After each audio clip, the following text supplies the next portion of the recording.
So if you're out there searching for a job, chances are you've come across the ATS system or applicant tracking system. Question is, how do these work? Now, I'm going to give you 7 top tips today to help you understand the dynamics of how these systems work for businesses and how they can work against you, and show you how you can help improve your chances to getting to the top of the pile and getting in front of those recruiters.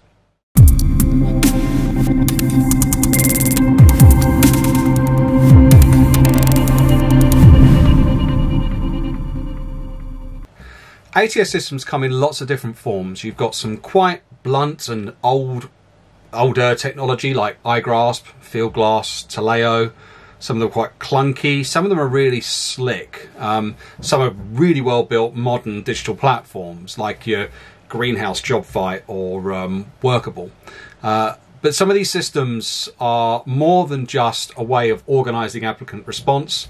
Some of them have got some really good tools built in to help the recruiters prioritise those applicant responses, and some of them pull in information from third-party locations that will help round out your picture of who you are.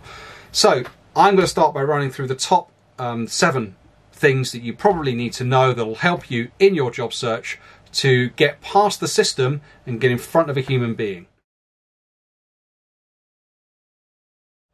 First thing to recognise is the format of your CV.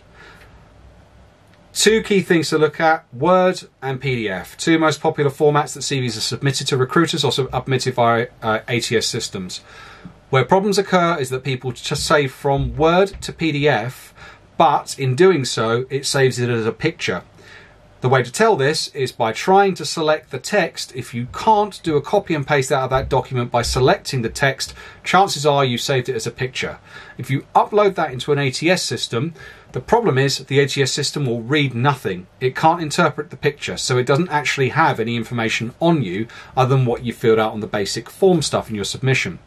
Where that goes against you is without any key words or any key phrases or the likes that are coded into the ATS system to prioritise your application, it's not going to be able to understand it, and those pictures work against you.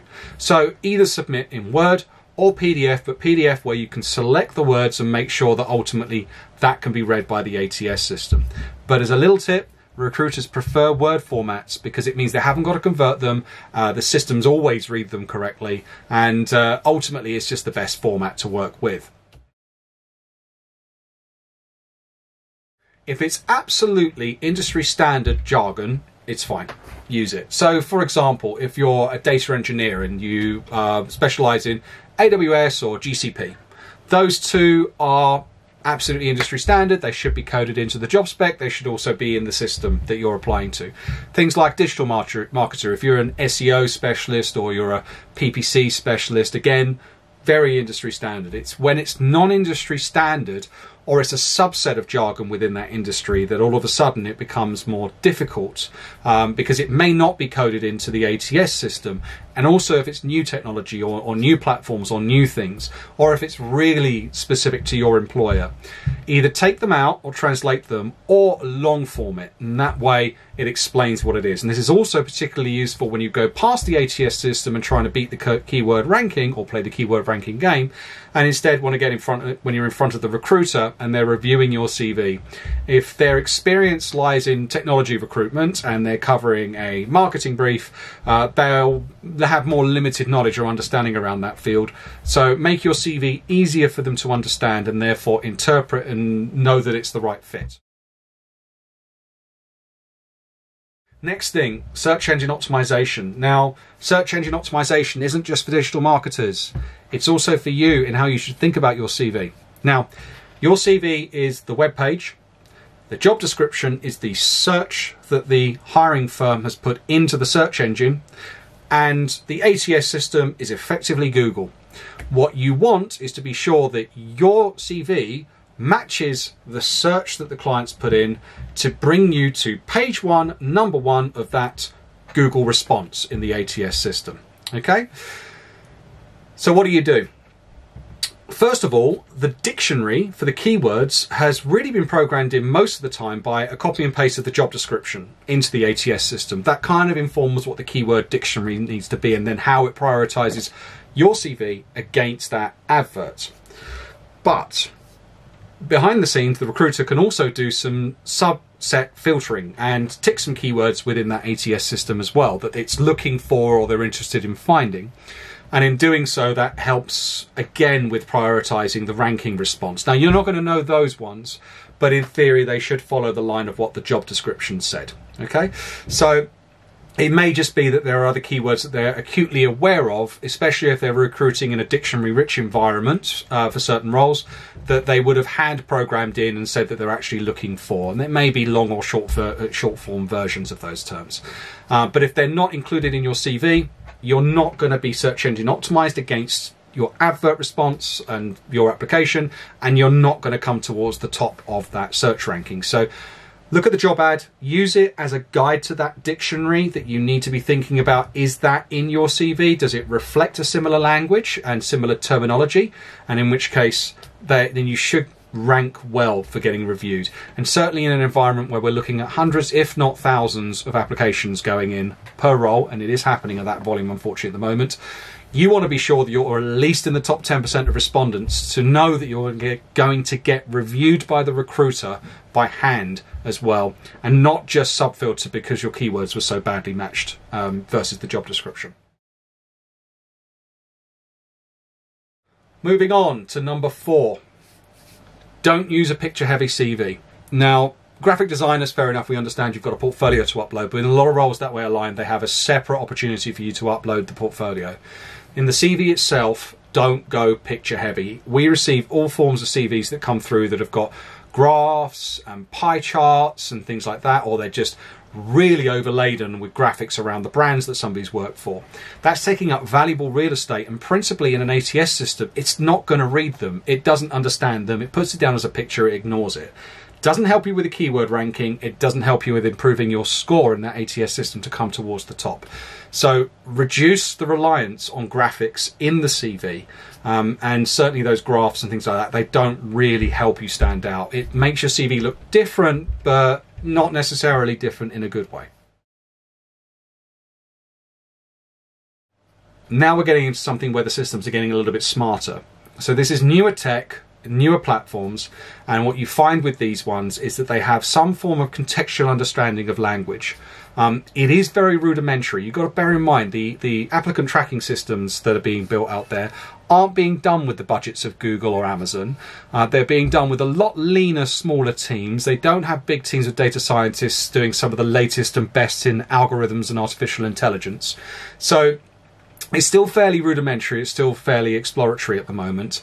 But so, for example, what they're looking for and how these ATSs help with prioritization is that they get some contextual language understanding. So if you're talking about innovation, if you're talking about team leadership and things like that, and you put down there, manage a team of 10, manage a team of 20, whatever that might be, the system will get contextually that you're talking about leading a function and will tick a box for the HR or talent acquisition person on the other end to say, this person's got leadership experience. So there is some element of intelligence coming into ATS platforms, but it's really early days and it's really quite basic. But if you're certainly plugging in with one of those more modern, newer ATS platforms, they're starting to bring those elements in. Think about how the digital economy is moving and how data is more accessible for businesses. That is also now playing into, and again, more digital first ATS platforms, where they're not just taking your CV and putting it into a database, but they're also able to intelligently match information related to you with what it finds on the web. So you will get Facebook, LinkedIn, Twitter, any other third-party source that it's been programmed to scour and look for and intelligently match to know whether or not it's got a reasonable case to say, this is also you. The reason why this is important is because you're no longer just sharing the information you want within the CV, but also the information you're not necessarily consciously aware that that employer has got access to. Whether it's ethically right for them to use it in the recruitment process is really up for question and up for debate. But just know there are a few ATS systems that can pull through your social media profiles. And so if there's information on there you don't want to share, either whack up those privacies or remove that, especially if you're job searching, because you don't want anything like that to put your employer off. LinkedIn Easy Apply. Very prevalent if you're applying through LinkedIn, but there are some third-party careers boards and some direct hiring businesses that have got LinkedIn Easy Apply features on their careers pages that plug straight into the ATS system. But do you know what they actually receive when you click that button? I'll be honest with you, it's not as good as a CV. It's a snapshot. It's your photo, it's your name, it's that headline that you put in about yourself, it's your past and present job titles, it's your education, your skills. If you haven't populated those information fields on your LinkedIn profile and treated your LinkedIn profile as a CV when you're job searching, then you're missing a trick. You're missing an opportunity there.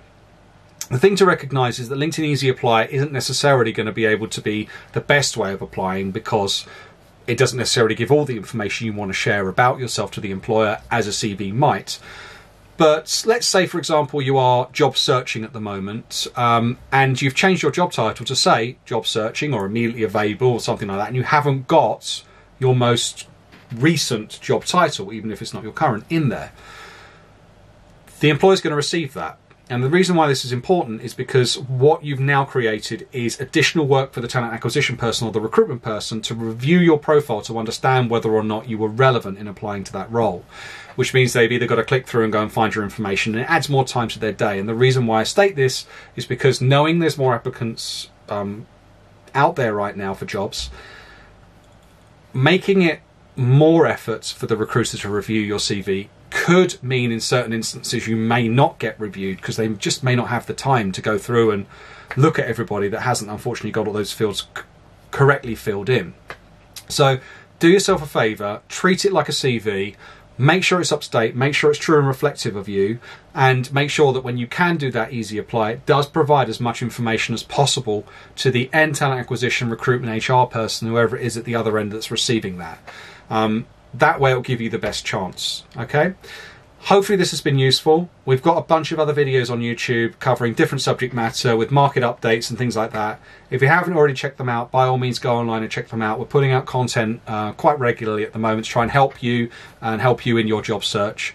If there is something else you need from us or want from us, or if there's other information we can provide, just put a comment down below or reach out to us. Here's my email and I'll gladly help you out however I can. All right, good luck out there and good luck in your job search.